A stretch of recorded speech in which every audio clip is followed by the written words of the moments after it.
Meus 4 filhos sentaram no sofá de veludo e decretaram meu fim com um folheto colorido de asilo na mão. Sou Odete, 72 anos, ex-negociante de antiguidades que conhece o valor real das coisas. Eles veem uma velha descartável, mas não sabem o que guardo no fundo falso da gaveta. A sala de estar do meu apartamento, com vista para as copas das árvores do Parque da Aclimação, parecia menor naquele domingo. O silêncio pesava mais do que a mobília de jacarandá que eu levei a vida inteira para restaurar. Meus 4 filhos, Ricardo, Vânia, Marcos e Helena, estavam sentados em uma meia-lua como um tribunal de inquisição familiar, mas com sorrisos amarelos estampados no rosto. Eles não vieram para o almoço de domingo, não havia cheiro de assado no forno, nem barulho de netos correndo pelo corredor. Havia apenas aquele ar gelado de conspiração. Ricardo, o mais velho, limpou a garganta. Ele sempre foi o porta-voz, o que achava que mandava, embora ainda me pedisse dinheiro emprestado para trocar de carro a cada 2 anos. "Mãe, a gente precisa ter uma conversa séria", disse ele, pousando um folheto brilhante sobre a mesa de centro, bem em cima do meu livro de arte. "Nós andamos conversando e chegamos à conclusão de que a senhora não pode mais ficar sozinha aqui. É perigoso. E se a senhora cair? E se esquecer o gás ligado?" Olhei para ele, depois para os outros. Vânia roía as unhas, desviando o olhar para o lustre de cristal. Marcos mexia no celular, impaciente. Helena, a caçula, a que eu mimei tanto, tentava fazer uma cara de choro, segurando a mão do irmão para dar apoio moral. "Residencial Geriátrico Vale do Sossego." Li em voz alta o título do folheto, sem precisar dos óculos. "Vocês querem me internar." "Não é internar, mãe." Vânia se apressou em corrigir, com aquela voz fina que ela usava para falar com crianças e cachorros. "É um residencial sênior. É chique, mãe. Tem atividades, tem enfermeira 24 horas, tem jardim. É melhor para a senhora e para nós. A gente vai ficar mais tranquilo sabendo que a senhora está sendo bem cuidada." Melhor para nós. A frase ecoou na minha cabeça. Claro que seria melhor para eles. Eu sabia exatamente o que aquilo significava. Não era preocupação com a minha saúde. Minha pressão é 12/8. Faço pilates 2 vezes na semana e minha mente está mais afiada do que a faca de prata que uso para cortar o pão. O problema não era eu. O problema era o apartamento. Este apartamento de 4 quartos, no coração de um bairro nobre, valia uma fortuna.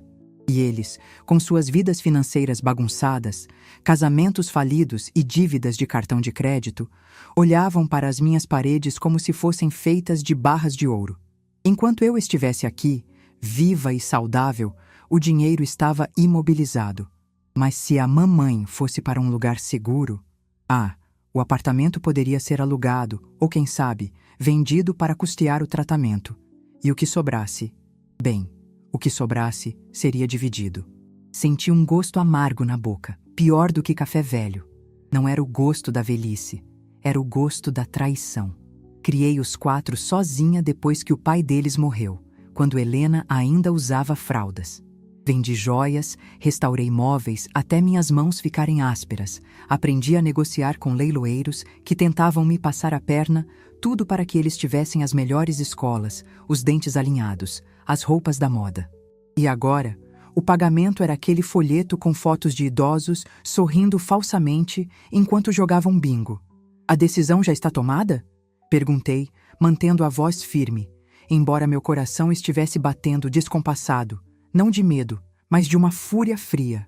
"Já assinamos o contrato, mãe", disse Marcos, sem tirar os olhos da tela do celular. "Começa na segunda-feira.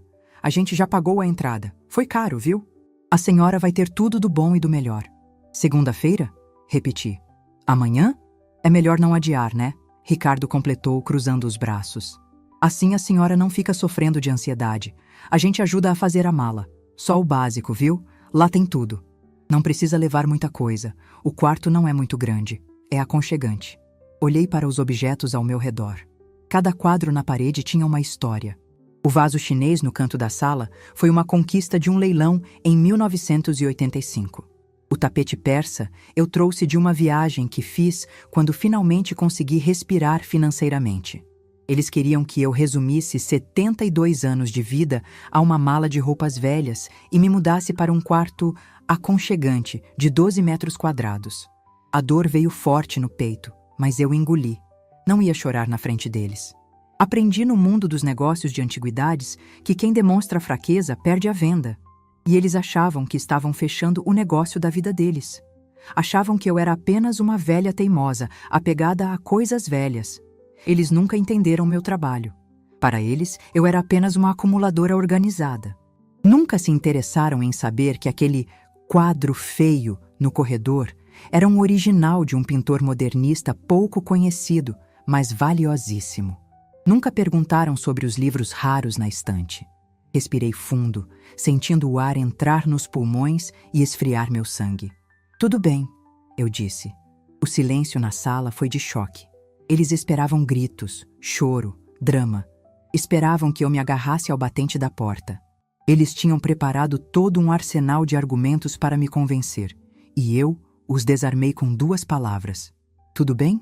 Helena perguntou desconfiada, soltando a mão do irmão. Se vocês, que são meus filhos, decidiram que é o melhor para mim, quem sou eu para discutir? Levantei-me da poltrona com a elegância que a idade não me tirou. Vocês devem saber o que estão fazendo. Vi Ricardo trocar um olhar de alívio com Vânia. Eles acharam que tinham vencido, acharam que a senilidade finalmente tinha me deixado dócil. Mal sabiam eles que a mente de uma mulher que sobreviveu a crises econômicas e a viuvez precoce não se dobra tão fácil.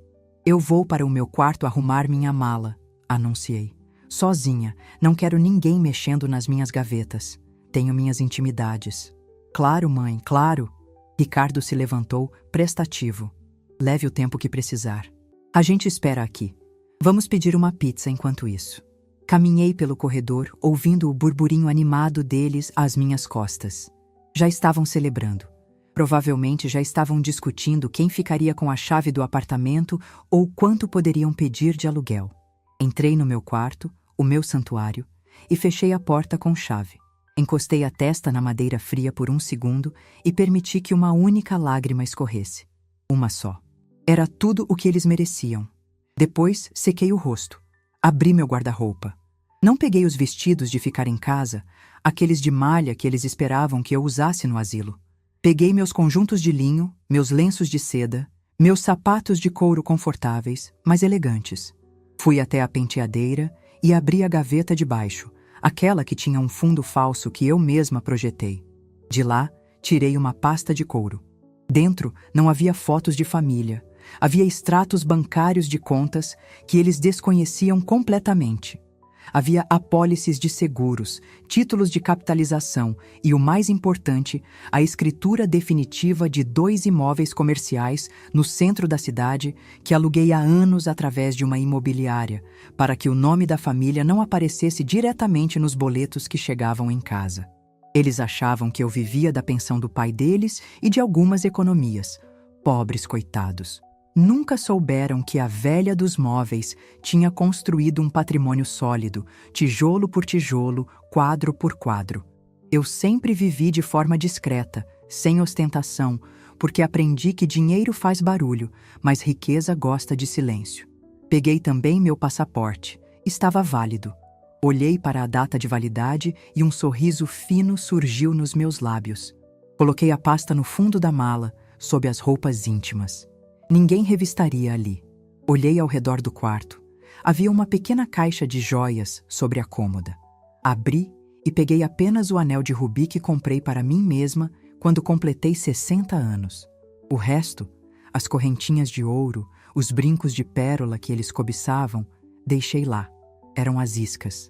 Deixei para que eles brigassem por migalhas enquanto eu levava o banquete. Sentei na beira da cama e olhei para minhas mãos. Eram mãos enrugadas, com algumas manchas do tempo, mas eram mãos fortes. Mãos que seguraram o mundo quando ele parecia desabar. Eu não era uma vítima. Eu estava sendo subestimada. E não existe posição mais vantajosa num jogo de xadrez do que ser subestimada pelo adversário. Eles queriam me tirar de cena? Ótimo. Eu sairia de cena, mas sairia nos meus termos. Aquele asilo, o tal Vale do Sossego, seria apenas uma estação de trem, não o destino final. Eu precisava de tempo para organizar meus próximos passos, sem eles vigiando minha rotina, sem eles perguntando onde eu ia ou com quem falava. Lá dentro, eu teria a desculpa perfeita para não atendê-los, para me desligar. Enquanto eles estivessem ocupados dividindo a pele do urso que achavam ter matado, eu estaria planejando minha nova vida. Terminei de fechar a mala. O clique da fechadura soou como o engatilhamento de uma arma. Voltei para a sala puxando a rodinha da mala pelo taco de madeira. O barulho fez com que eles parassem de cochichar. A pizza tinha chegado, e eles comiam com as mãos, engordurando os guardanapos de linho que eu mantinha engomados. "Já, mãe?" Ricardo perguntou, com a boca cheia. "Nossa, a senhora foi rápida." "Não preciso de muito", respondi, com uma serenidade que os desconcertou. "Vamos? Quero chegar lá antes de escurecer. Não gosto de camas estranhas à noite." Eles se entreolharam, confusos com a minha facilidade. Esperavam ter que me arrastar. A docilidade os deixava desconfiados, mas a ganância falava mais alto. A pressa de se livrar de mim era tanta que nem questionaram o peso da mala ou o que eu levava. Descemos pelo elevador em silêncio. O porteiro, seu Zé, que trabalhava lá há 30 anos, me olhou com tristeza ao ver a mala e o cortejo fúnebre dos meus filhos atrás de mim. "Vai viajar, dona Odete?" perguntou ele, segurando o boné. "Vou tirar umas férias longas, seu Zé", respondi, piscando para ele. Umas férias que eu mereço há muito tempo. Entrei no carro de Ricardo. Olhei para o prédio uma última vez. Não senti saudade. Senti alívio. Aquelas paredes tinham visto muitas alegrias, mas nos últimos anos tinham se tornado testemunhas da ingratidão. Eu estava deixando para trás o passado e 4 estranhos que compartilhavam meu DNA. A viagem até o Vale do Sossego durou 40 minutos. Ficava numa região afastada, cercada de muros altos e cercas elétricas, disfarçadas por eras. A recepção era bonita, cheia de flores artificiais e poltronas que pareciam confortáveis, mas eram duras demais. A gerente, uma mulher com um sorriso fixo que não chegava aos olhos, veio nos receber. "Dona Odete, seja muito bem-vinda. Seus filhos falaram tanto da senhora. Vai adorar nosso espaço." Assinei os papéis sem ler. Eu sabia que Ricardo já tinha lido e assinado a parte financeira. Eu só precisava concordar em entrar. Meus filhos se despediram rápido, beijos na testa, promessas vazias de "venho te visitar domingo, te ligo amanhã." "Fiquem tranquilos", eu disse, parada na porta de vidro, segurando a alça da minha mala. "Cuidem de tudo. Eu vou ficar bem. Melhor do que vocês imaginam." Vi o carro de Ricardo se afastar, levantando poeira na estrada de terra batida. Eles foram embora rindo, provavelmente ligando o som do carro no volume máximo, sentindo-se livres. A recepcionista tocou meu braço levemente. "Vamos para o seu quarto, querida? O jantar é servido às 6. Olhei para ela e sorri. Um sorriso verdadeiro pela primeira vez naquele dia. "Claro, minha filha. Mas antes, eu gostaria de saber, tem Wi-Fi bom aqui? Tenho alguns e-mails importantes para enviar ao meu advogado." Entrei naquele lugar com a certeza absoluta de que meus filhos achavam que tinham me trancado numa caixa. O que eles não sabiam é que tinham acabado de me dar a chave para a liberdade, e o relógio para o meu contra-ataque acabava de começar a contar. O quarto 312 tinha cheiro de desinfetante de eucalipto barato, aquele tipo que tenta disfarçar odores humanos e falha miseravelmente. A cama era estreita, com lençóis de poliéster que pinicavam a pele e faziam um barulho de plástico quando eu me movia. Passei a primeira noite em claro. Não por medo, mas por cálculo. Enquanto uma senhora no quarto ao lado gemia chamando por uma tal de Lourdes, eu mapeava mentalmente cada centímetro daquele lugar, cada som de passos no corredor, cada troca de turno das enfermeiras. Meus filhos achavam que me depositaram num hotel 5 estrelas, mas meus olhos de negociante viram a realidade na primeira hora. O Vale do Sossego era um depósito de gente, com uma camada de verniz para enganar a culpa dos parentes. Quando o sol nasceu, pálido através da janela com grade, eu já tinha desfeito minha mala. Arrumei minhas roupas no armário de fórmica branca, alinhei meus sapatos e escondi a pasta de couro embaixo do colchão, entre o estrado e a espuma.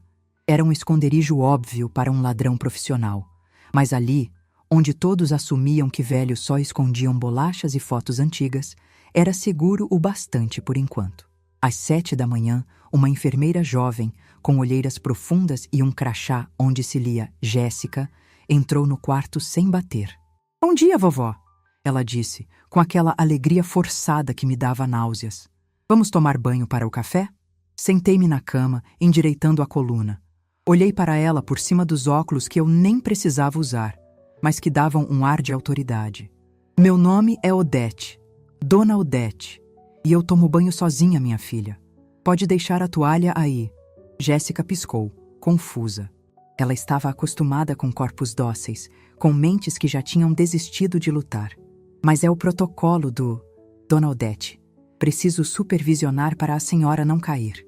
"Se eu cair, eu grito", respondi, levantando-me e pegando meu roupão de seda, que contrastava absurdamente com o ambiente hospitalar. "Agora, por favor, me dê licença. Tenho pudores que a sua geração talvez desconheça." Ela saiu, resmungando algo baixinho, e eu sorri para o espelho do banheiro. Aquele seria o meu primeiro teste. Eu precisava saber até onde podia esticar a corda sem que eles chamassem Ricardo. Precisava estabelecer meu território. Durante o café da manhã, servido num refeitório que tentava imitar uma sala de estar, observei meus colegas. Havia de tudo: os que olhavam para o vazio, os que falavam sozinhos e um pequeno grupo que parecia lúcido, mas derrotado. Sentei-me numa mesa de canto, com meu tablet discretamente apoiado numa revista de fofocas que estava jogada por ali. O Wi-Fi era lento, mas funcionava. A primeira coisa que fiz foi acessar o site do meu banco. O saldo estava lá, intacto e robusto, fruto de décadas comprando móveis de madeira maciça de famílias falidas e revendendo para colecionadores exigentes. Meus filhos sabiam da conta corrente onde caía a pensão do INSS, aquela mixaria que mal pagava o condomínio. Eles não faziam ideia das aplicações, dos fundos imobiliários e das contas digitais que meu contador, o velho Dr. Siqueira, administrava com a precisão de um relojoeiro suíço. Aliás, Siqueira foi o destinatário do meu primeiro e-mail. "Prezado Alberto, o plano de contingência foi ativado. Estou no SPA que mencionei. Inicia a fase 2, blindagem total dos ativos e busca pelo imóvel na praia. Quero tudo em nome da holding, nada no meu CPF. Eles acham que estou senil. Vamos usar isso a nosso favor. Aguardo o retorno. Odete." Enviei a mensagem e senti um arrepio de prazer. Era a mesma sensação de quando eu encontrava uma peça de design assinada no meio de um monte de entulho numa venda de garagem. A adrenalina da descoberta, o segredo do valor oculto. Meus filhos olharam para mim e viram sucata. Eu olhei para mim mesma e sabia que era uma antiguidade de alto valor de mercado. Passei a semana seguinte fazendo um inventário silencioso da minha vida. É engraçado como a distância física clareia a visão. Ricardo, Vânia, Marcos e Helena. Eu os amava? Sim, era um amor biológico, visceral, mas eu gostava deles. A resposta, dura e seca como um pão velho, era não. Eles eram fracos. Eu os criei com tanto medo de que passassem pelas dificuldades que eu passei, que acabei criando parasitas. Ricardo, com seus 50 anos, ainda falava em projetos que nunca saíam do papel. Vânia vivia de aparências, endividada até o pescoço para manter um padrão de vida de novela. Marcos era um preguiçoso que trocava de emprego como quem troca de camisa. E Helena? Ah, minha caçula. Ela apenas seguia o fluxo, sem opinião própria, permitindo que os irmãos a arrastassem. Lembrei-me de um episódio há uns 10 anos. Eu tinha comprado um lote de porcelanas francesas. Eram lindas, delicadas.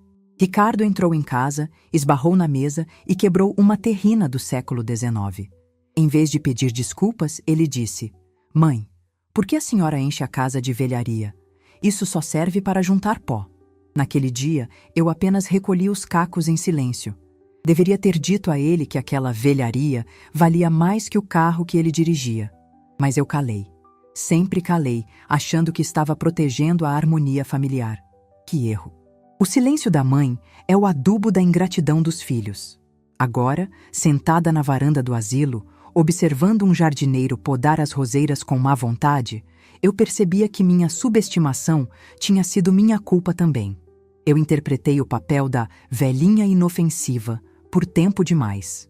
Deixei que eles assumissem o controle das pequenas coisas, as compras de supermercado, a escolha da TV a cabo, até que eles se sentiram no direito de assumir o controle da minha liberdade. Dona Odete, a voz da gerente, aquela do sorriso falso, me tirou dos devaneios. Seus filhos ligaram. Meu coração deu um salto, mas mantive a expressão neutra. Todos eles? O Ricardo. Falou em nome de todos. Perguntou se a senhora está se adaptando. E o que você disse? Disse que a senhora está ótima, que está fazendo amizades e participando das atividades. Ela mentiu com uma facilidade profissional. Eu não tinha feito amizade com ninguém e a única atividade que participei foi o bingo, onde ganhei 3 vezes seguidas só para provar que minha atenção estava plena, e depois doei os chocolates do prêmio para as enfermeiras. Eles disseram quando vêm me visitar? Perguntei, testando o terreno. A gerente hesitou por 1 milésimo de segundo. Disseram que essa semana está muito corrida. Trabalho, sabe como é. Mas que, assim que der, eles aparecem. Talvez no próximo mês. Próximo mês. Eu estava ali há 7 dias e eles já estavam me empurrando para o mês que vem. Era óbvio, o apartamento já devia estar sendo revirado. Imagino eles brigando pelos quadros, discutindo quem ficaria com a prataria. Mal sabem eles que as peças mais valiosas eu vendi há 6 meses e substituí por réplicas perfeitas.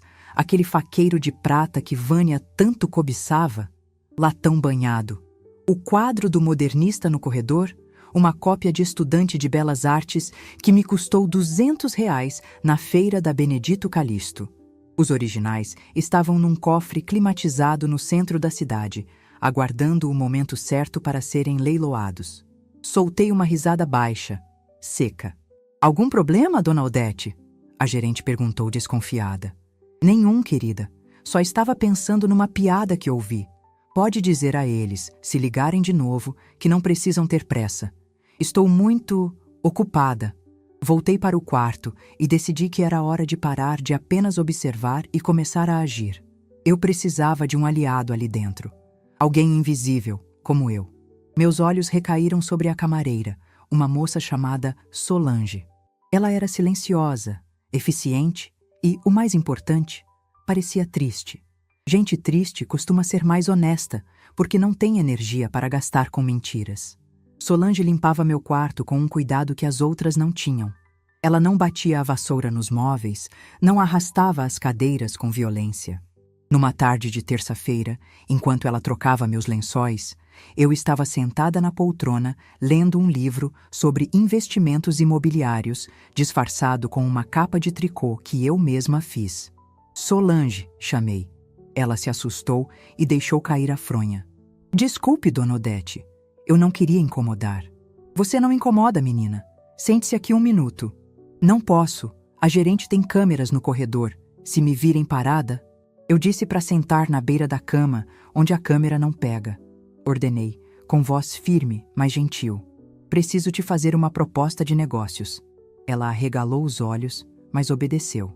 Sentou-se na pontinha da cama, as mãos calejadas sobre o avental azul. Eu preciso de um celular, fui direta. Um chip novo, pré-pago, que não esteja no meu nome. E preciso que você receba uma correspondência para mim na sua casa. Documentos. Solange começou a negar com a cabeça, apavorada. Dona Odete, eu posso perder meu emprego. Solange, olhe para mim. Tirei de dentro do livro 3 notas de R$ 100. Isso é pelo chip. E isso. Tirei mais 2 notas. É pelo favor da correspondência. Ninguém vai saber. Eu sou apenas uma velha que quer comprar uns cremes que a filha não aprova. É segredo de mulher. Ela olhou para o dinheiro. Era provavelmente metade do que ela ganhava no mês limpando a sujeira de 30 idosos. A necessidade é a mãe da coragem. Que tipo de documentos? Ela perguntou, a voz trêmula. Coisas de banco. Papelada chata. Meus filhos acham que eu não tenho cabeça para cuidar do meu dinheiro. Querem controlar tudo. Você acha justo, Solange? Uma mulher trabalhar a vida toda e depois ter que pedir mesada para comprar um presente para si mesma? Toquei na ferida. Toda mulher trabalhadora conhece a humilhação de não ter autonomia financeira. Solange suspirou e pegou o dinheiro. Eu trago o chip amanhã. O endereço da minha casa eu anoto num papel. Ótimo. Você é uma boa menina, Solange. E lembre-se, lealdade comigo paga melhor que esse asilo. Quando ela saiu, senti que a primeira peça do meu tabuleiro tinha se movido. Com o chip novo, eu poderia falar com Siqueira sem usar o Wi-Fi monitorado do asilo. Poderia coordenar a venda dos imóveis comerciais sem deixar rastros digitais que Ricardo, que se achava um hacker porque sabia reiniciar o roteador, pudesse encontrar. Naquela noite, deitada na cama dura, comecei a desenhar meu futuro. Eu não queria apenas fugir. Fugir é para criminosos e covardes. Eu queria me mudar. Queria desaparecer da vista deles e reaparecer em um lugar onde eu fosse Odete, a empresária, a mulher culta, a viajante. Não a mãe, a avó, o estorvo. Lembrei-me de uma pequena cidade no litoral norte, onde passei um verão há 40 anos. Um lugar onde o mar batia nas pedras e o cheiro de maresia limpava a alma. Siqueira tinha mencionado uma casa lá, num condomínio fechado, seguro, mas discreto. Uma casa com varanda, com espaço para minhas orquídeas, e longe o suficiente para que uma visita exigisse planejamento e convite. Mas para chegar lá, eu precisava que eles acreditassem, mais do que nunca, que eu estava acabada. No dia seguinte, quando Vânia ligou, finalmente uma ligação direta para o telefone do corredor, eu atendi. Fiz minha voz tremer levemente. Perguntei 3 vezes como estava o tempo. Chamei-a de Helena 2 vezes. Mãe, sou a Vânia, ela disse, impaciente.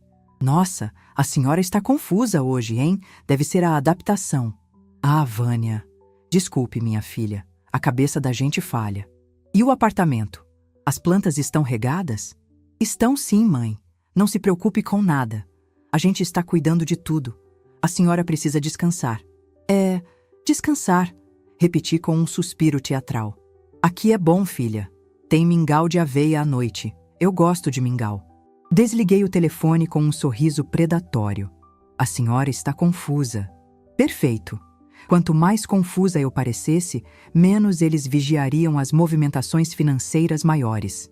Eles ficariam focados em vender as mobílias e alugar o apartamento, brigando por trocados, enquanto eu movia o capital principal para fora do alcance deles. Voltei para o quarto e encontrei o chip de celular escondido dentro de um par de meias limpas que Solange tinha deixado. Inseri no meu aparelho reserva, aquele que mantinha desligado no fundo da mala. Digitei a mensagem para Siqueira. Compre a casa no litoral, à vista. Quero a chave na minha mão em 30 dias e prepare os papéis da emancipação total. Vou demitir meus filhos da função de tutores antes que eles tentem me interditar. Olhei pela janela.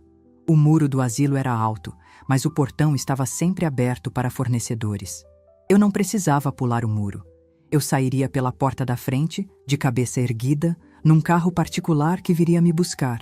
E ninguém, absolutamente ninguém, poderia me impedir. Mas antes, eu precisava deixar um presente de despedida. Uma lição que eles jamais esqueceriam. Algo que fizesse com que, cada vez que olhassem para uma peça de antiguidade, lembrassem da mãe que subestimaram. Apertei o enviar e senti o poder fluir de volta para as minhas mãos. Eu não era uma prisioneira. Eu era uma espiã em território inimigo, prestes a executar a missão mais importante da minha vida: resgatar a mim mesma.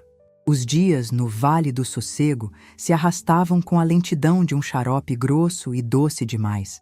Para os outros 30 residentes, o tempo era um inimigo que trazia o esquecimento. Para mim, era a matéria-prima da minha libertação. Enquanto eles cochilavam em frente à televisão ligada, num programa de auditório estridente, eu operava meu escritório clandestino debaixo dos narizes das enfermeiras e da gerente sorridente. Solange se provou uma aliada mais valiosa do que qualquer sócio que tive no mercado de antiguidades. A cada 2 dias, ela entrava no quarto 312, com a desculpa de trocar as toalhas e saía com envelopes discretos escondidos no meio da roupa suja. Eram procurações, ordens de pagamento e contratos que o Dr. Siqueira, meu fiel advogado e contador, preparava com a eficiência de quem sabe que o tempo é dinheiro. Ninguém desconfiava. Afinal, Quem suspeitaria da velhinha que passava as tardes fazendo palavras cruzadas e elogiando o chá de erva doce aguado da cantina? Eu construí uma rotina impecável. Às 10, banho de sol. Às 2, soneca. Às 4, bingo ou tricô. Eu me tornei parte da mobília, invisível e inofensiva. Mas, enquanto minhas mãos tricotavam cachecóis que eu jamais usaria, minha mente estava na bolsa de valores e no mercado imobiliário do litoral. A casa na praia, aquela com varanda voltada para o Atlântico, já estava comprada. Siqueira foi brilhante. A escritura estava em nome de uma holding patrimonial que criei anos atrás, a Fênix Gestão de Bens. Nome sugestivo, não? Renascer das cinzas. Meus filhos não encontrariam meu nome, nem se revirassem todos os cartórios do estado. A primeira rachadura no plano perfeito dos meus filhos apareceu na 3ª semana. O celular secreto vibrou debaixo do meu travesseiro. Era uma mensagem de Ricardo para o meu número oficial, aquele que ficava na mesa de cabeceira para manter as aparências. Mãe, precisamos conversar. O avaliador do leilão esteve aqui no apartamento. Sorri. Eu estava esperando por isso. Ricardo, na sua ganância apressada, devia ter chamado o primeiro expert que encontrou no Google para vender o que ele achava ser o quadro mais valioso da sala. Um óleo sobre tela que imitava o estilo de Di Cavalcanti. Liguei de volta, fazendo minha voz soar um pouco mais fraca, arrastada, como se tivesse acabado de acordar de um sono profundo. Ricardo, aconteceu alguma coisa, meu filho? Aconteceu que a senhora foi enganada a vida toda. A voz dele era um misto de raiva e decepção. O cara da galeria veio ver aquele quadro da mulher com as frutas. Disse que é uma cópia barata, mãe. Uma reprodução decorativa. Ofereceu R$ 200 pela moldura. R$ 200. A gente achava que valia uns 30 mil. Tive que morder o lábio para não gargalhar. Ah, Ricardo, se você soubesse. O original, meu querido, foi vendido em 2015 para um colecionador suíço e o dinheiro pagou a reforma do telhado do prédio comercial que vocês nem sabem que existe. Mas como assim, meu filho? Perguntei, fingindo choque. Eu comprei de um cavalheiro tão distinto na Rua Augusta. Ele me garantiu que era autêntico. A senhora comprou gato por lebre, isso sim. Ele bufou. E a prataria? Vânia tentou polir o faqueiro para vender e disse que começou a descascar. É latão, mãe. Latão vagabundo. Onde a senhora enfiou o dinheiro da família comprando essas porcarias? Dinheiro da família. A audácia dele era fascinante. O dinheiro era meu. O suor era meu. Ah, Ricardo, minha memória não é mais a mesma. Talvez eu tenha trocado. Ou talvez o tempo tenha estragado as peças. As coisas envelhecem, meu filho, assim como eu. Perdem o valor. Ouvi ele suspirar do outro lado, frustrado. O plano deles de fazer um bota fora rápido para levantar dinheiro fácil estava desmoronando. Eles contavam com aquelas vendas para pagar as próprias dívidas antes mesmo de alugar o apartamento. Tá bom, mãe, deixa pra lá. A gente vai ter que se virar de outro jeito. O condomínio desse mês chegou e é uma facada. A gente achou que a venda dos móveis ia cobrir. Sinto muito, querido. Mas vocês são inteligentes, vão dar um jeito. Deus proverá. Desliguei e senti uma satisfação morna percorrer meu corpo. Eles estavam começando a sentir o peso da herança antes da hora. O apartamento, sem os móveis valiosos, que já estavam seguros longe dali, e sem a minha renda para sustentá-lo, deixava de ser um ativo e virava um passivo gigante. O condomínio de luxo, o IPTU, a manutenção, a torneira tinha secado e eles não sabiam como consertar o encanamento. 2 semanas depois, a visita aconteceu. Não vieram todos. Apenas Ricardo e Helena. Vânia devia estar ocupada tentando vender suas próprias roupas em brechós e Marcos provavelmente estava fugindo de cobradores. Eu estava sentada no jardim, lendo um livro de romance barato que peguei na biblioteca do asilo apenas para compor o personagem. Quando os vi atravessando o gramado, senti o estômago revirar, mas mantive a postura. Ricardo carregava uma pasta preta debaixo do braço. Lá vinha o golpe final. Mãe! Helena correu para me abraçar, com aquele perfume doce e enjoativo. Que saudade! A senhora está corada. É o sol, minha filha, respondi, aceitando o beijo gelado na bochecha. E a comida aqui tem muito sal. Deve ser a pressão. Ricardo não perdeu tempo com gentilezas. Sentou-se na cadeira de plástico à minha frente e colocou a pasta sobre a mesa de ferro. Ele parecia cansado, mais velho do que na última vez. A ganância envelhece as pessoas mais rápido do que o tempo. Mãe, a gente precisa resolver umas burocracias. Começou ele abrindo a pasta. Como a senhora está aqui, fica difícil administrar as contas do apartamento. O aluguel, o condomínio. A gente precisa ter autonomia para resolver as coisas sem ter que vir aqui te incomodar a cada boleto que chega. Ele empurrou um maço de papéis na minha direção e uma caneta. O que é isso? Perguntei, sem tocar no papel. É uma procuração, mãe. Simples, de plenos poderes. Ele tentou soar casual, mas vi a tensão na mandíbula dele. Assim eu e a Vânia podemos assinar pela senhora. Vender o carro que está parado na garagem, alugar o imóvel, movimentar a conta para pagar o asilo. É para o seu bem. Olhei para o documento. Procuração pública de amplos e gerais poderes. Com aquilo, eles poderiam vender até meus dentes se quisessem. Poderiam limpar minhas aplicações, vender os imóveis ocultos se os descobrissem, fazer dívidas em meu nome. Era a chave do cofre. Helena segurou minha mão, fazendo carinho. A tática do policial bom e policial mau. Assina, mamãe. O Ricardo vai cuidar de tudo direitinho. A senhora não precisa mais se preocupar com dinheiro. Só em descansar. Peguei os óculos de leitura pendurados no pescoço e coloquei-os lentamente. Meus olhos correram pelas cláusulas. Era um trabalho bem feito, provavelmente redigido por um advogado que cobrou caro. Dava a eles poder total e irrevogável. O silêncio na mesa se alongou. Ricardo batia o pé no chão, nervoso. A caneta está falhando? Ele perguntou impaciente. Levantei os olhos e encarei meu primogênito. Por um segundo, deixei a máscara da velhinha confusa cair. Deixei que ele visse a Odete negociante, a mulher que dobrava leiloeiros com um olhar. Ele recuou ligeiramente, confuso com a mudança súbita na minha expressão. Ricardo, disse, com a voz firme e clara. Há uma cláusula aqui, a 7ª, que permite a alienação de bens imóveis sem prévia consulta ou avaliação judicial. Ele piscou, atordoado. E daí? É padrão, mãe? Não, não é padrão. É perigoso. Tirei os óculos e pousei sobre a mesa. Eu posso estar velha, meu filho, mas não perdi o juízo.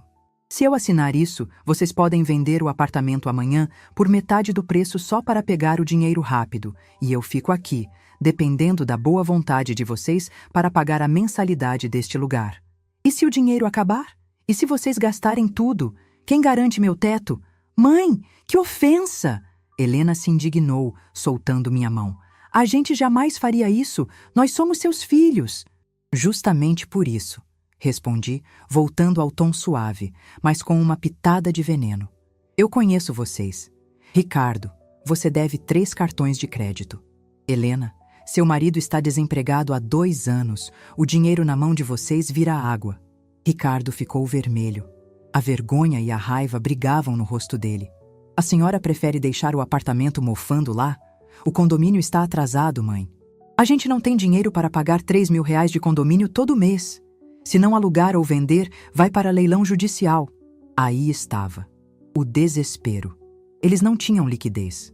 Achavam que herdariam uma fortuna líquida, mas herdaram custos fixos altos. O meu plano estava funcionando melhor do que eu imaginava. Eu estava sangrando as finanças deles sem mover um dedo. Então aluguem, sugeri. Façam uma procuração específica apenas para a locação. Eu assino.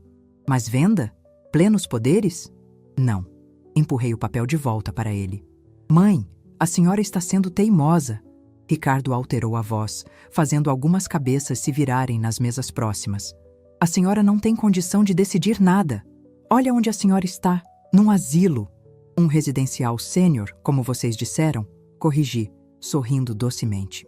E se eu não tenho condição de decidir, então minha assinatura não vale nada legalmente, não é? Vocês teriam que me interditar judicialmente.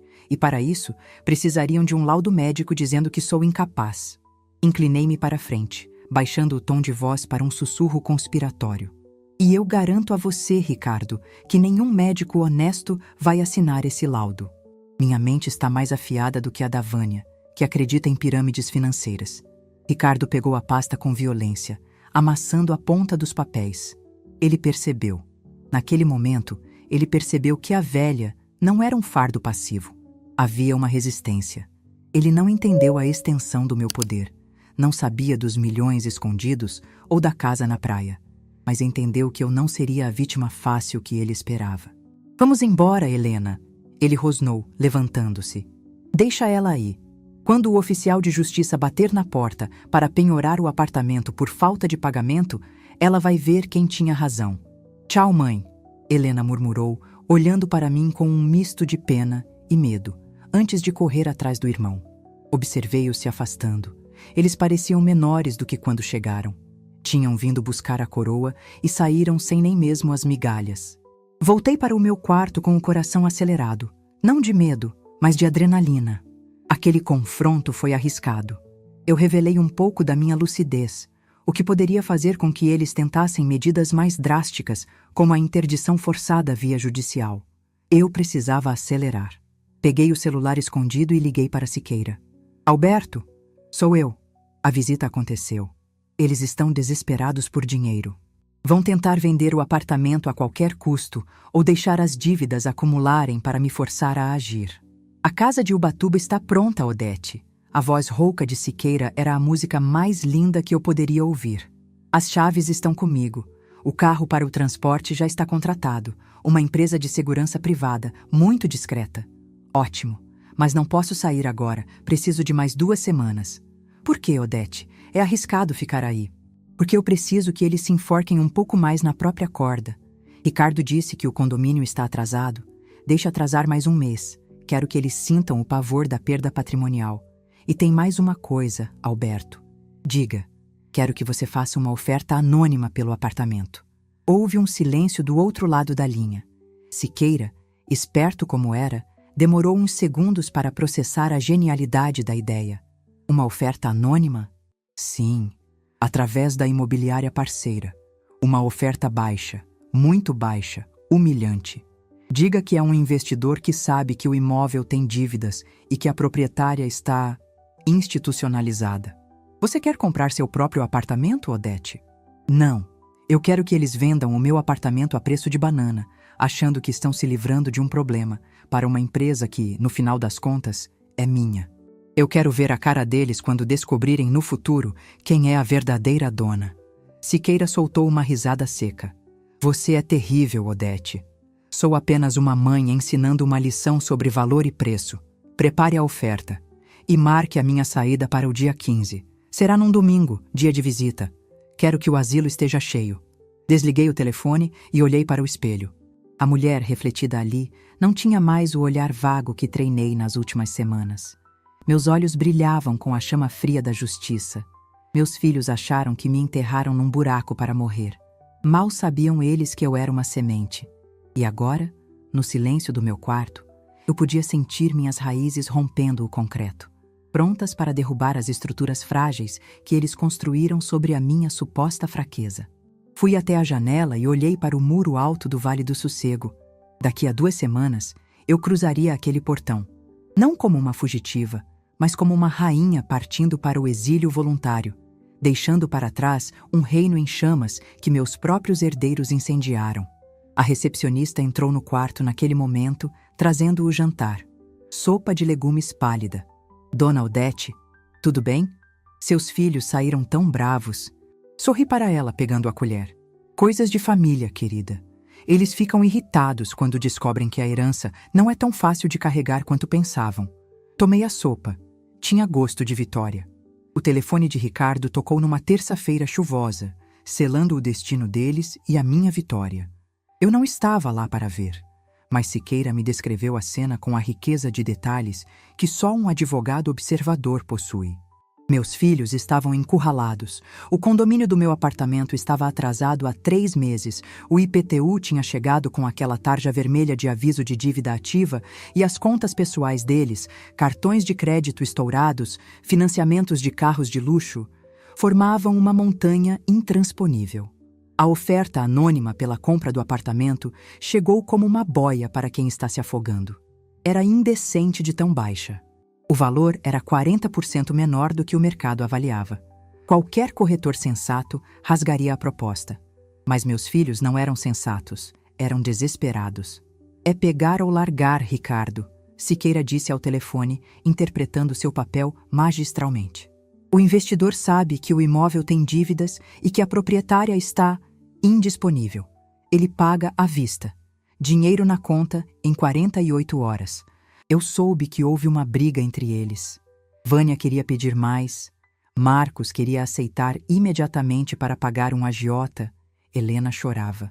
No fim, a ganância pelo dinheiro fácil e rápido venceu.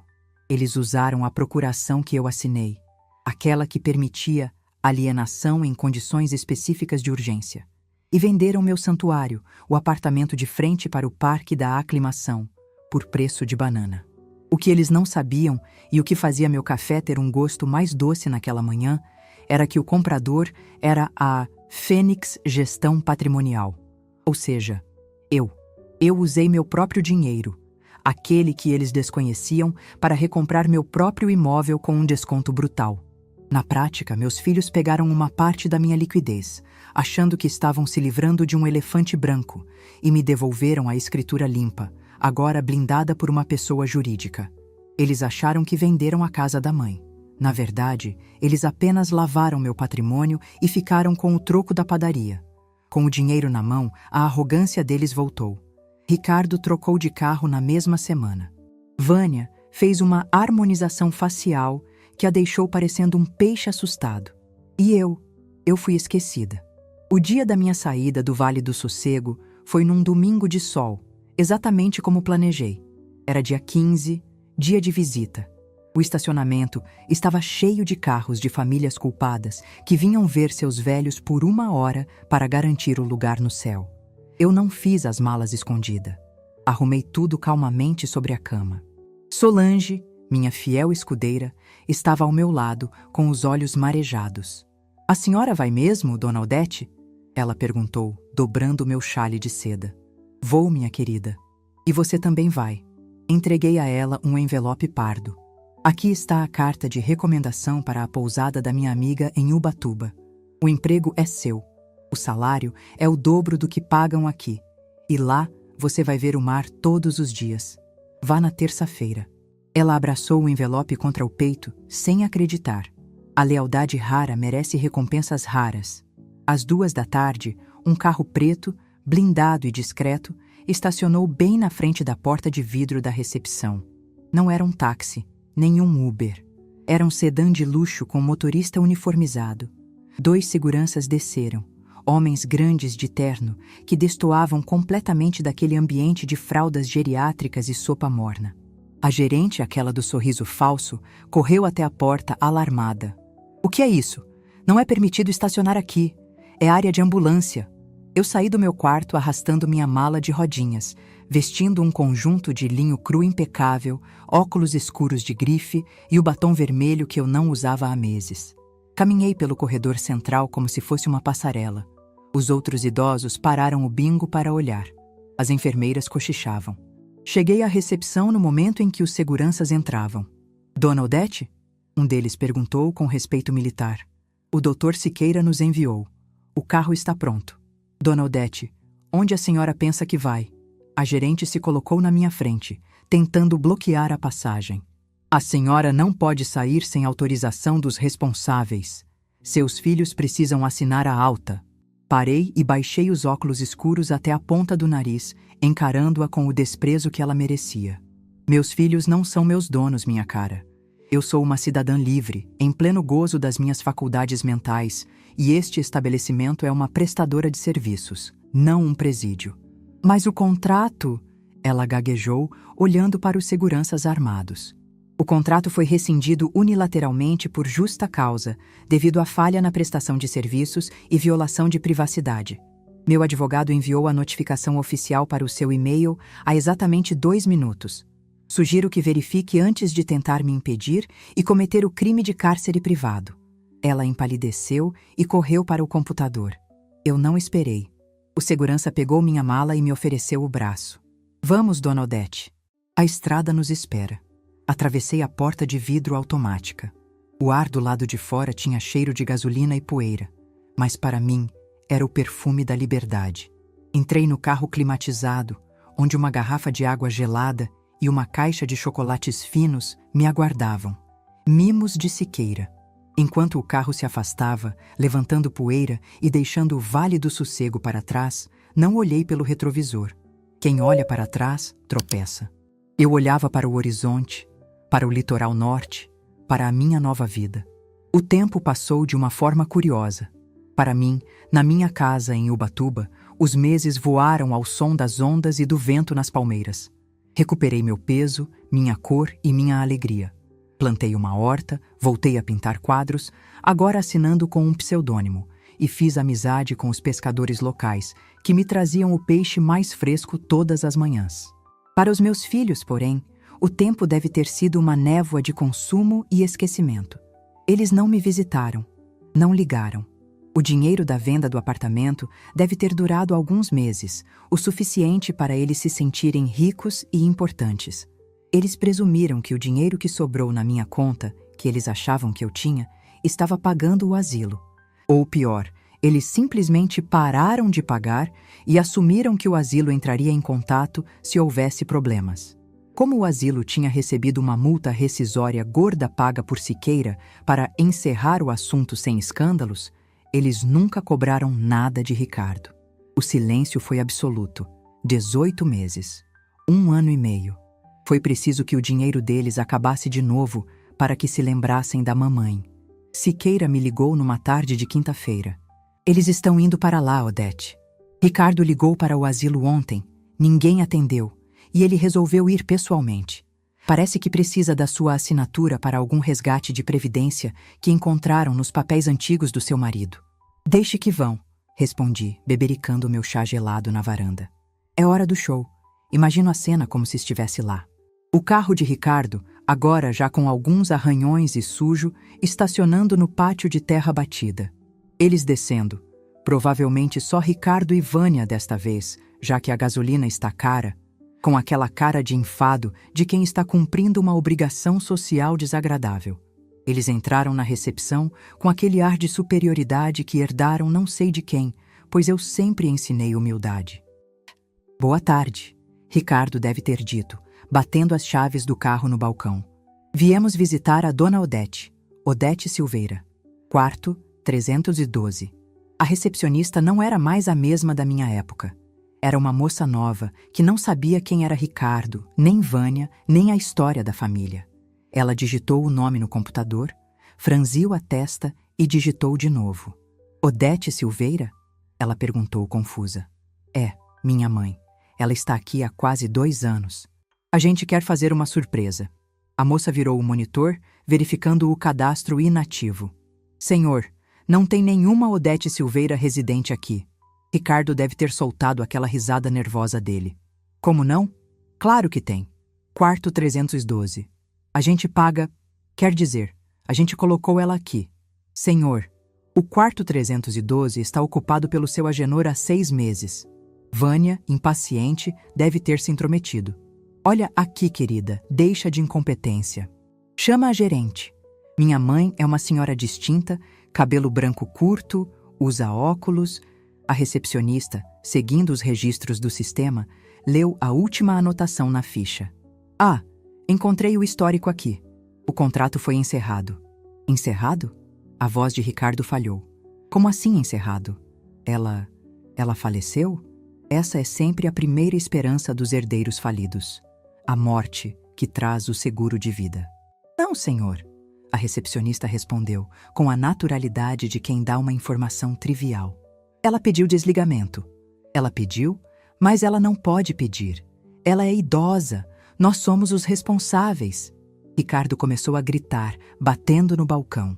A moça olhou para a tela novamente, lendo a data. Senhor, consta aqui que a dona Odete assinou a rescisão, pagou a multa contratual à vista e foi embora num carro particular. Ricardo e Vânia trocaram olhares de pânico absoluto. Quando? Vânia sussurrou, sentindo as pernas tremerem. Quando foi isso? A recepcionista olhou para eles sem entender o drama. Ela saiu faz 1 ano e meio, senhora. 18 meses, para ser exata. O silêncio que se seguiu deve ter sido ensurdecedor. 18 meses.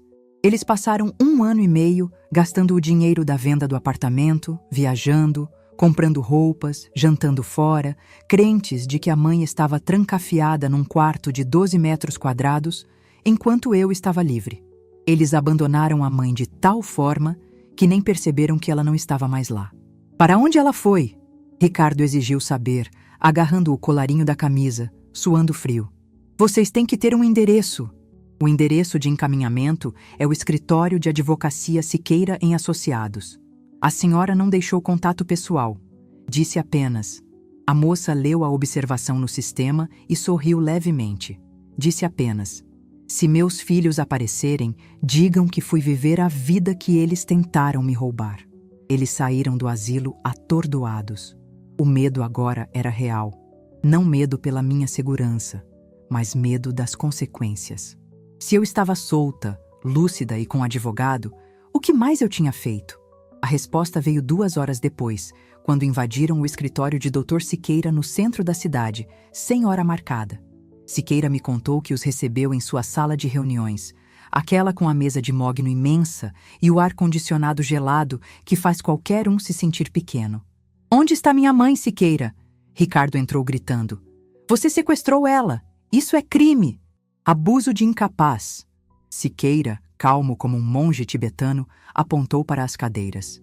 Sentem-se e baixem o tom, ou chamo a segurança. Sua mãe não é incapaz, Ricardo. Ela é, muito provavelmente, a pessoa mais capaz que conheço. Ela fugiu do asilo. Vânia choramingava.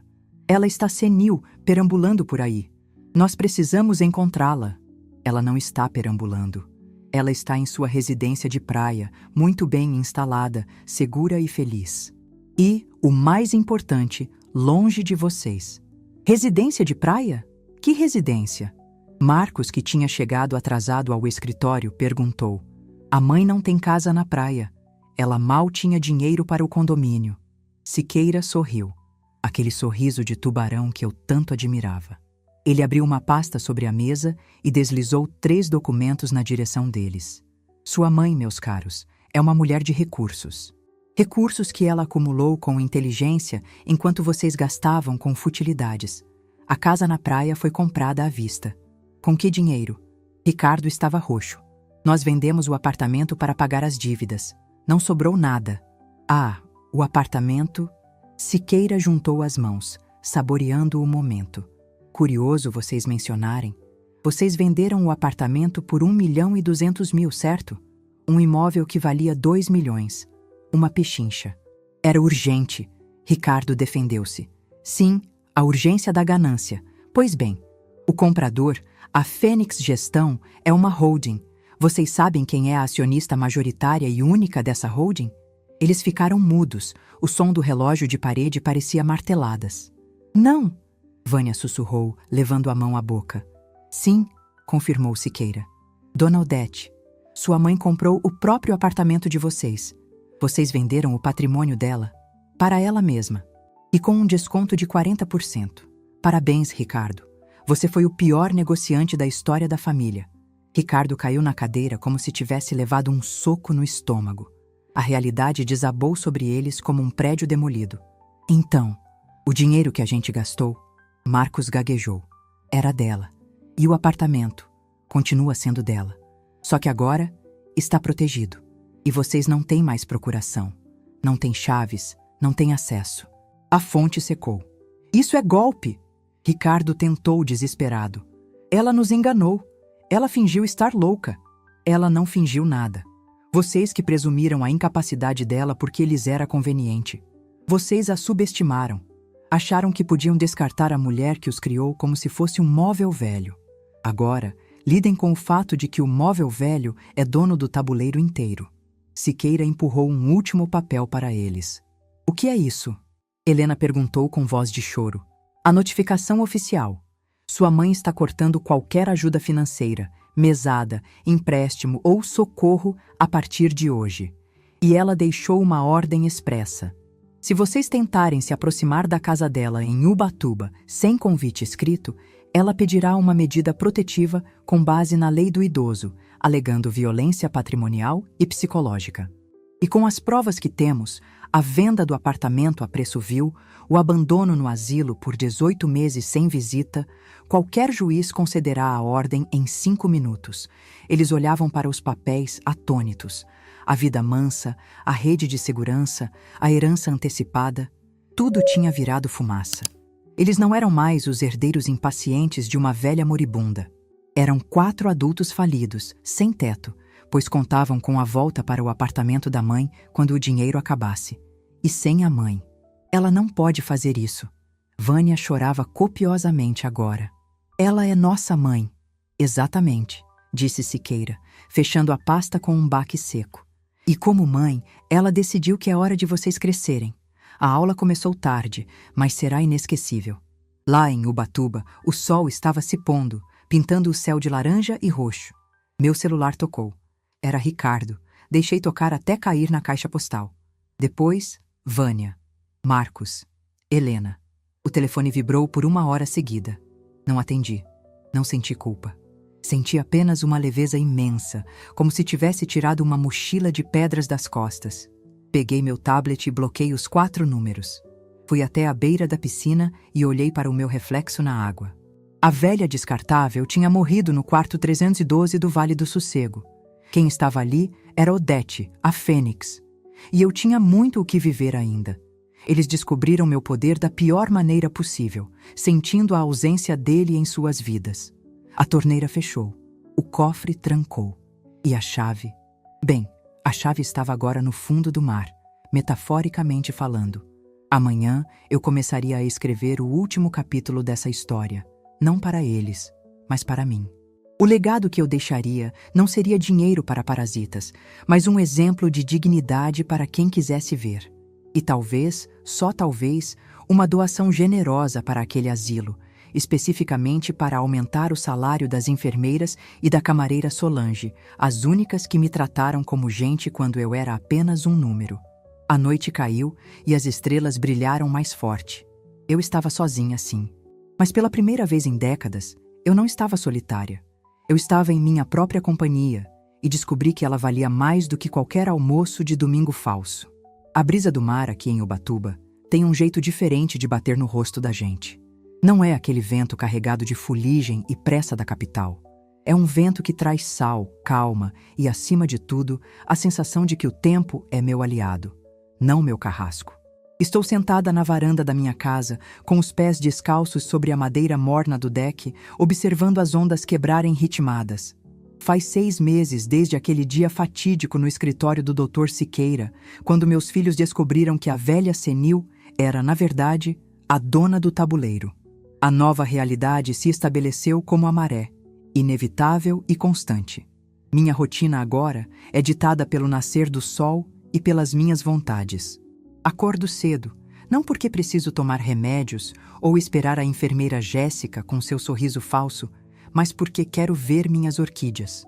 O silêncio da casa não é mais o vazio do abandono que eu sentia no apartamento da aclimação. É a paz da autonomia. Solange, que veio comigo e agora é minha governanta e amiga, cantarola na cozinha enquanto prepara um café fresco, passado no coador de pano, do jeito que eu gosto. Aqui, ninguém decide a hora que eu como, o que eu visto ou como gasto meu dinheiro. Sou a rainha do meu próprio castelo à beira-mar. Mas a verdadeira transformação não aconteceu apenas comigo. Ela aconteceu de forma brutal e necessária, com Ricardo, Vânia, Marcos e Helena.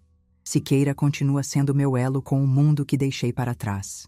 Uma vez por mês, ele vem me visitar, trazendo não apenas documentos para assinar da holding, mas também o relatório de progresso, como apelidamos ironicamente as notícias sobre meus filhos. No começo, confesso, meu coração de mãe apertava. A gente cria os filhos para serem príncipes e princesas, e dói ver a coroa cair e rolar na lama. Mas aprendi que, às vezes, o amor exige que deixemos o outro caminhar com as próprias pernas, mesmo que elas tremam. Ricardo foi o que mais sentiu o golpe. Sem a mesada disfarçada de empréstimos e sem a perspectiva da herança imobiliária, o castelo de cartas dele desmoronou. O carro importado foi devolvido ao banco. O apartamento alugado em bairro nobre foi trocado por uma kitnet na Zona Norte. Siqueira me contou, com um brilho de satisfação nos olhos, que viu meu primogênito dirigindo um carro de aplicativo. Ele estava parado no sinal, Odete. Cabelo grisalho aparecendo, sem aquela tintura cara, camisa social amassada. Parecia cansado, mas estava trabalhando.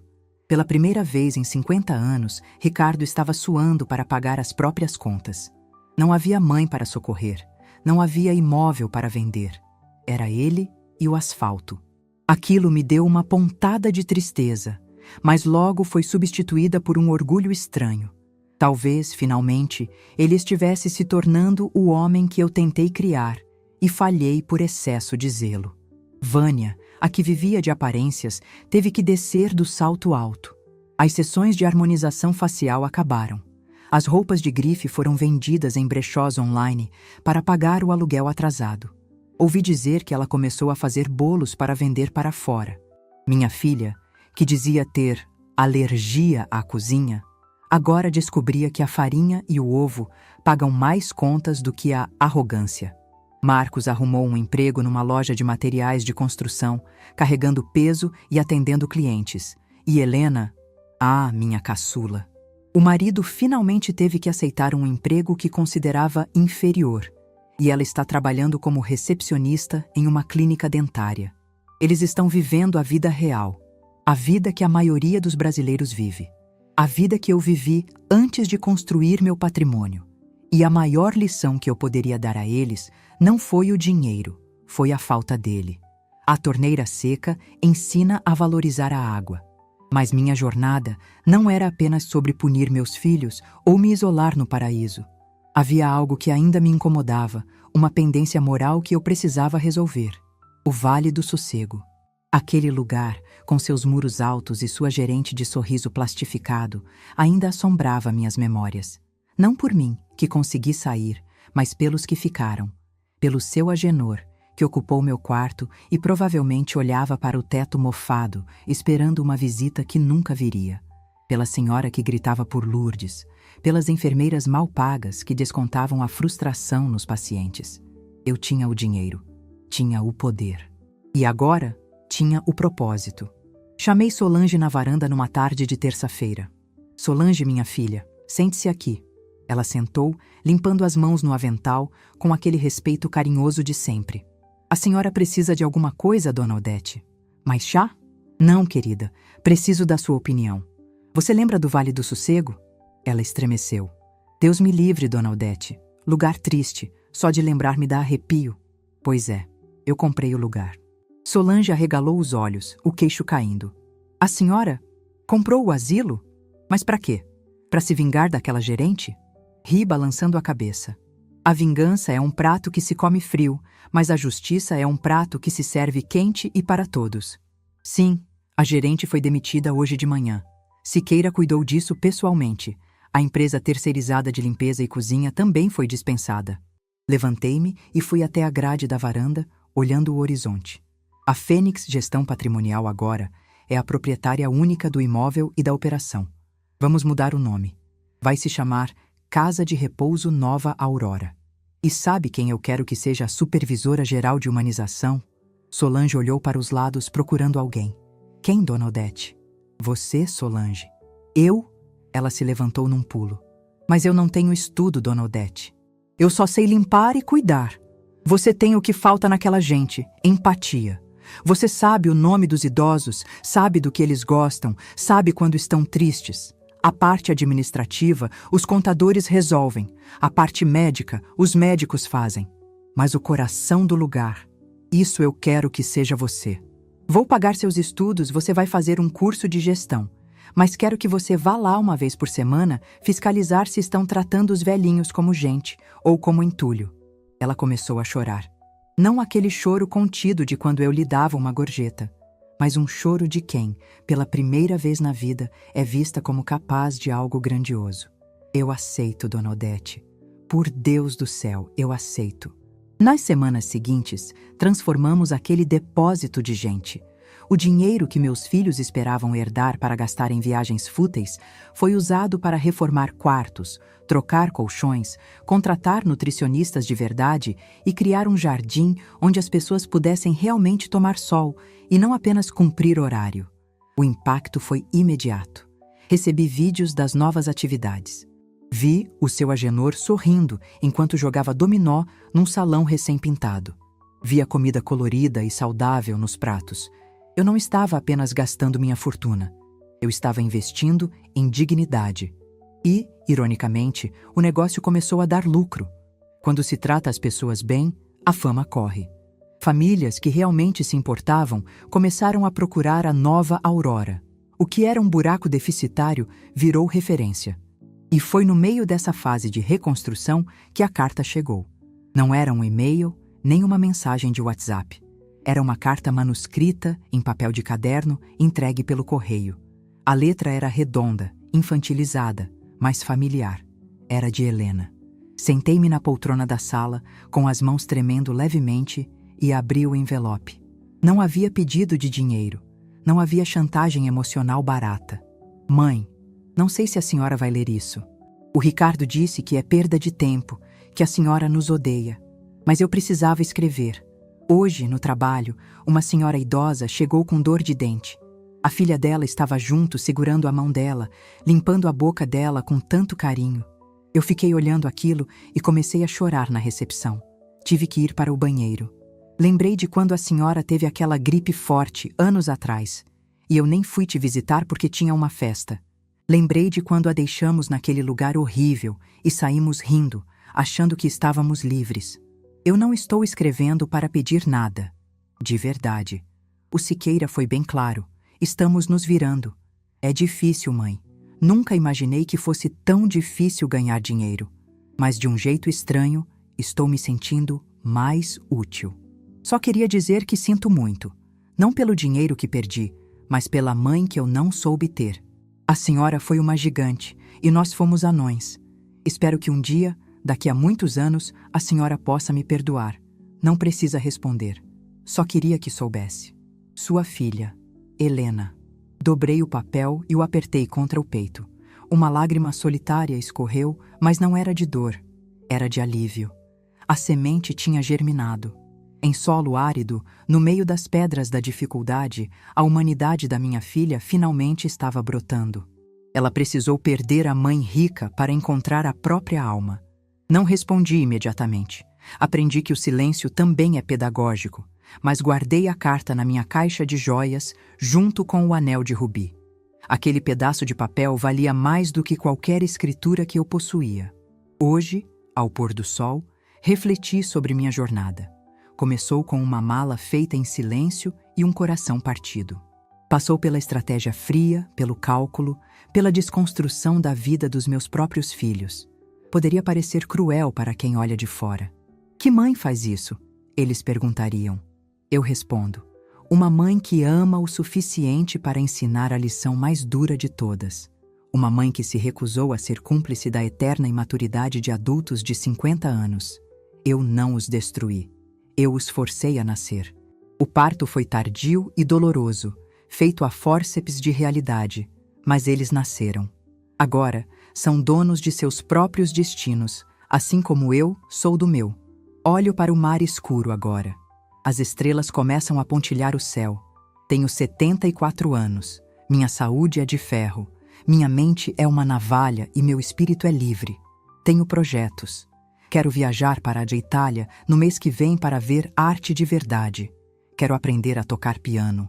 Quero ver a nova Aurora prosperar. Meus filhos acharam que o asilo era o meu fim. Mal sabiam eles que era apenas o prefácio do meu melhor capítulo.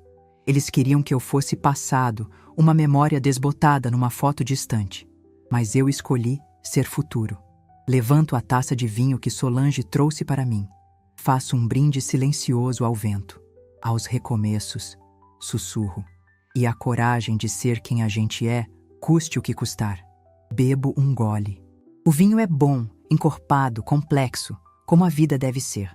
Amanhã vou pintar um novo quadro. Acho que vou pintar uma fênix saindo do mar, não do fogo. porque a água lava, purifica e, acima de tudo, nunca para de se mover, assim como eu.